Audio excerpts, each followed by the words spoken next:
आप लोग सुनते रहिएगा कि चाची क्या विपक्ष का बोलेंगी। किस नेता से आप प्रभावित है, किसको एडमायर करते क्या मतलब वो एक कार्टून कैरेक्टर यार, कम ऑन यार। मुझे हद तक कुछ ना कुछ गुण मैं कहूंगी इंदिरा गांधी जी में भी थे, लेकिन अब तो बिल्कुल ही जिसे कहते हैं एक शर्मनाक। मैं रिस्पेक्ट किसी को नहीं देती, मैं कहती हूँ मेरी सारी जायदाद ले लो, लेकिन रिस्पेक्ट मैं तुम्हें नहीं दूंगी। वो अपने हालात के एक विक्टिम लगते हैं, उनके जो हालात हैं उनके वो विक्टिम है। कई उनकी माता दुनिया की सबसे अमीर स्त्री भी हैं, तो हमसे दोनों को देख के लगता है कि बहुत ही एक तरह से परेशान हैं वो दोनों।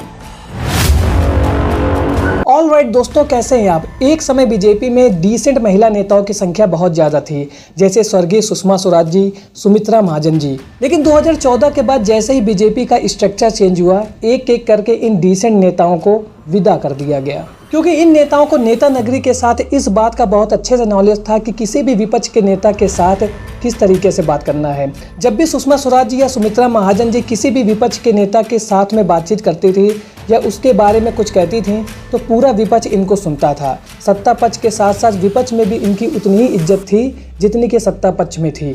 और इन नेताओं के बात करने का जो लहजा था वो सभी नेताओं के लिए एक समान था। ये नहीं देखती थी कि कौन सा नेता उनके पार्टी का है या कौन सा नेता उनकी अपोजिशन पार्टी का है। अब जैसे ही इन अच्छे नेताओं की पार्टी से विदाई हुई, बीजेपी में एंट्री हो गई बॉलीवुड से कलाकार नेताओं की। पहला नाम है स्मृति ईरानी का, जो 2014 से 2024 तक केवल राहुल गांधी को ही टारगेट करती रह गई। 2024 के लोकसभा इलेक्शन में जनता ने उनको बम्पर वोटों से हरा करके उनकी सेवाओं को समाप्त कर दिया।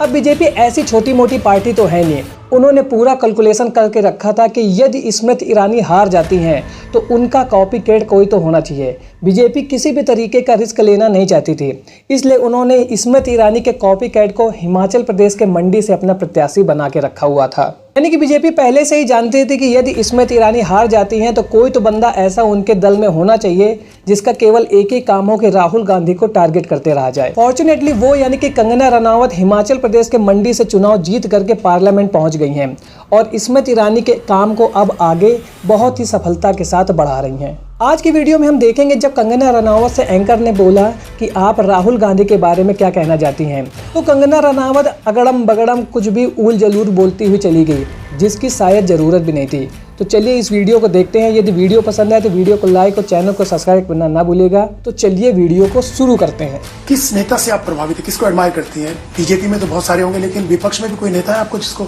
अभी आपने करतूतें उनकी जिस तरह से आप बता रहे हैं और जिस तरह से कोई भी वो स्टैंड नहीं लेते हैं महिलाओं के लिए, तो आप मुझे बताइए उनमें एडमायर करने वाली कौन सी बात है, किस बात को लेके उन्हें एडमायर किया जाए।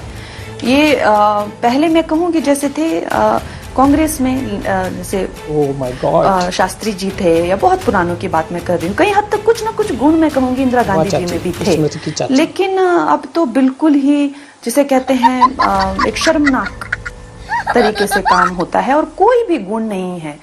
जैसे चलो ठीक है, उन्होंने कुछ गलत काम किए होंगे, कुछ अच्छे भी किए होंगे, लेकिन अब तो एक तरह से खोखली सी और सिर्फ एक बदमाशों की घोटालेबाजों की पार्टी जो इकट्ठी हुई है। तो मुझे तो नहीं लगता मैं किसी को, और मैं रिस्पेक्ट किसी को नहीं देती। मैं कहती हूँ मेरी सारी जायदाद ले लो, लेकिन रिस्पेक्ट मैं तुम्हें नहीं दूंगी। रिस्पेक्ट मैं कुछ ही लोगों को देती हूँ जो डिजर्विंग लोग होते हैं।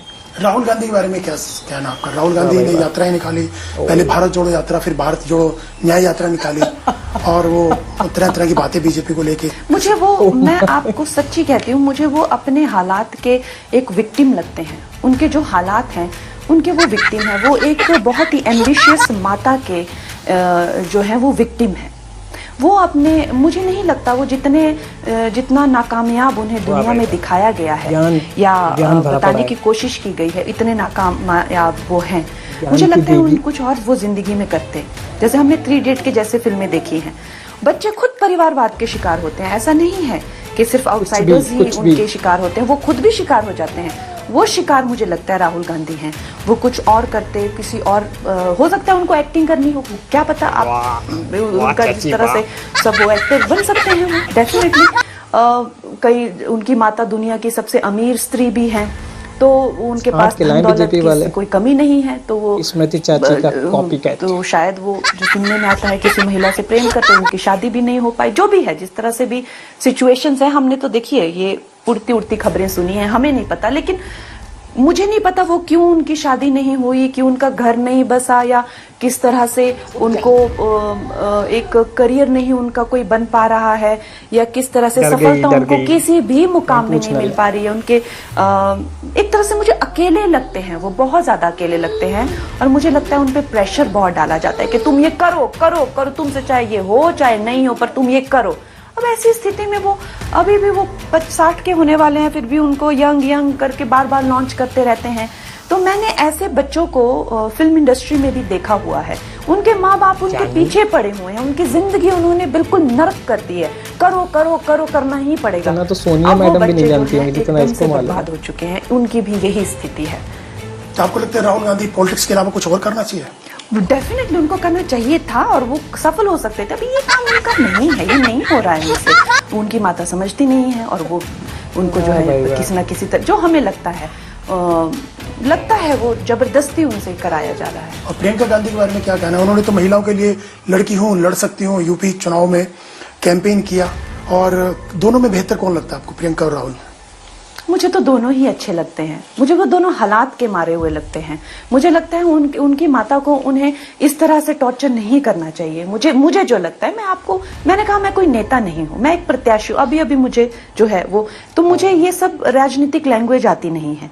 मैं आपको एक साधारण लैंग्वेज में बता रही हूँ, जो कि एक महिला को लग रहा है बाहर से देख के। मुझे लगता है वो अच्छे बच्चे हैं, उनको जो करने देना चाहिए था, सुखी जिंदगी जीने देनी चाहिए थी, लेकिन वो नहीं हुआ। उनका बुरी तरह से जो है वो टॉर्चर हो रहा है, और अब वो दोनों ही परेशान लगते हैं। दोनों पॉलिटिक्स में आपको लगता है आगे फ्यूचर क्या देखते हैं दोनों का? मतलब आप कैसी बातें करें, क्या फ्यूचर? उन लोगों को टॉर्चर करके ऐसा लगता है कि जैसे एकदम से दोनों को देख के लगता है कि बहुत ही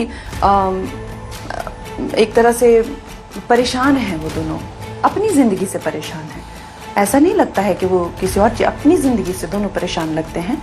आई होप कि अभी भी टाइम है, और अच्छी कोई उनकी माता उनका अच्छा मार्गदर्शन करे, और बच्चों के जो खुद के अपने जो है, जैसा 3 इडियट जैसे फिल्मों में दिखाया जाता है, उनको एक्सेप्ट करे जो उनकी खुद की वो है।